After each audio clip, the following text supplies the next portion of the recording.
I was born to drive a 911. I started racing because my brother races. I've always loved cars. I had just fallen in love with Porsches forever. I mean, it's that 911 shape. Always wanted one ever since I was a little kid. So my dad was one of the founding members of Mosport as we know it today. And as a kid, we used to come out here and do hill climbs in the Volkswagens. And that's, I guess, where motoring came into my life. We were so far apart in age, because he's 11 years older than I am, that I idolized him. And I'm sure that worship is where a lot of my love for cars comes from. When I bought the race car, Emily was pretty excited about it. And she said, "Can I come out to the track?" And of course, I'll be there. He's owned a million different cars since I can remember. And, you know, he had Minis and he had Porsche 356s and just everything. The seeds of that automotive relationship between the two of us were definitely sown when I was very, very small. About 3.5, 4 years ago, I had a Factory 5 Cobra replica that I had just finished building. And Walt was here with his Mustang. And Walt was impressed with my driving, which to me was a big credit, because Walt's a pretty well-known racer. He said to me, he said, "Andrew, why don't you give the Mustang a try?" You know, a fully prepared race car, and I'll never miss a chance like that. I knew at that moment that I had to have that car.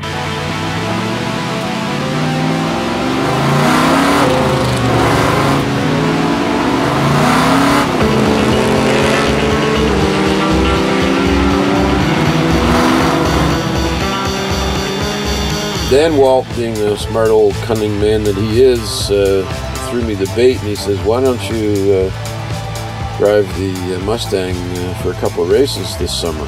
And as soon as I got that hook in my mouth, I was done. Walt called me up at Christmas time. He says, "Well, Andrew, you've driven the car 3 times now, and it's at your house. When are you going to send me a check for it?" And I said, "Oh, Walt, I don't know if I should do that." And he says, "Oh, Andrew, you got to. You know, now you have to buy it. You know, you're hooked." That was it for me. That Mustang was going to be mine. I just loved that car, and I thought, what a great way to get into racing. You know, with a car that Walt Mackay built. The car was fast enough for me. It was far more of a car than I could handle in the beginning. It's a Mustang Fox body, and they were very popular. They're very hard to find now without the torque boxes rusted out of them. Of course, this being a race car, it's well kept, and it's never out in salt. It's bulletproof. It doesn't break. I put brake pads in it once a year, and I change the oil regularly, and that's pretty much it. And it was a factory Ford crate racing motor, a 347 cubic inch. We put a different camshaft in it, and a spacer under the carburetor, and that's really all we did. Everything else is stock, original. We're making a little over 500 horsepower and putting out about 540 foot-pounds of torque. It'll scare me occasionally when I get a little hot. Going into a corner or coming out of a corner and you step on a little too much. There's so much power there. You got to be careful. If you treat it with respect, then it'll look after you. Racing this car has got me to, and I guess it got me right inside, because it's the only thing I've ever done in my life that requires 100% concentration. There is nothing else existing in the world when you're out on the racetrack driving a car. Most of my competition is Porsche, Datsun, Ferrari, old Jaguars. Last season I was first in my class, which was the G class, and I made it to second overall in the club with a Mustang, and that's important to me, and I think I can contribute most of that to discipline reliability. 2 years ago, he decided that I should get more serious and gave me the race license school for my Christmas present. He tried to get me to share the Mustang. First of all, there's a seating issue because our sizes are so different. She drove it at Shannonville for a weekend, but you know, she had towels and foam shoved in the seat. She wasn't very comfortable driving it. I think it's much better that she's got her own car now. That's her car, and she's just madly in love with it.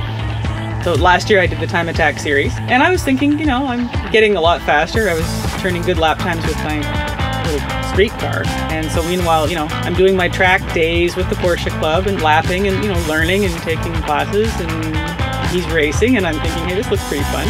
Here's Emily, my little sister, and the two of us, we spend weekends together here. And last year she was my crew, and she was unbelievably faithful and wonderfully helpful.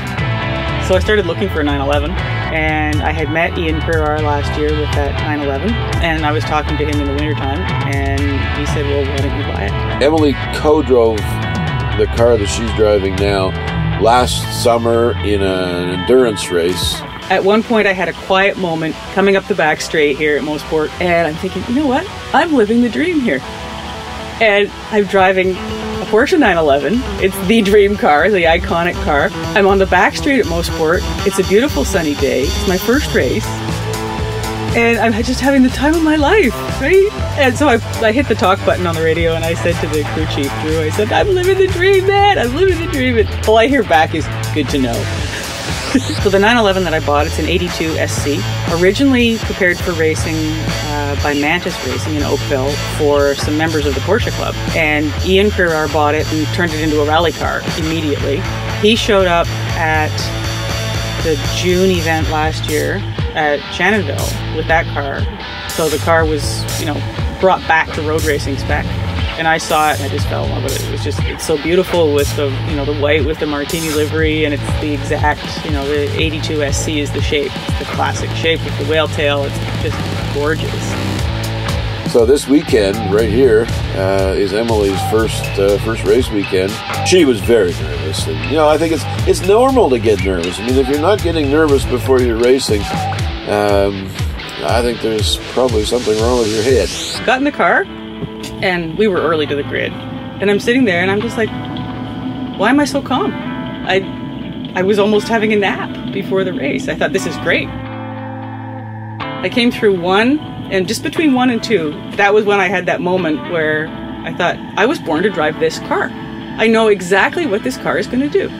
This 911 has just got some kind of magic. I don't know, and now I get it, what people talk about. You can just feel it, like you just know when it's going to start to pivot, and you can get on the throttle, and you know, you can just feel the car just settling down and just going. Emily and I have a wonderful relationship now as a result of all the time we spend together racing, and she's a great help. She's learning an awful lot about machines and preparation. The race is won in the preparation. You know, if you're scrambling around on the racetrack and you got something broken or you forgot to do something ahead of time, you're always behind the 8 ball.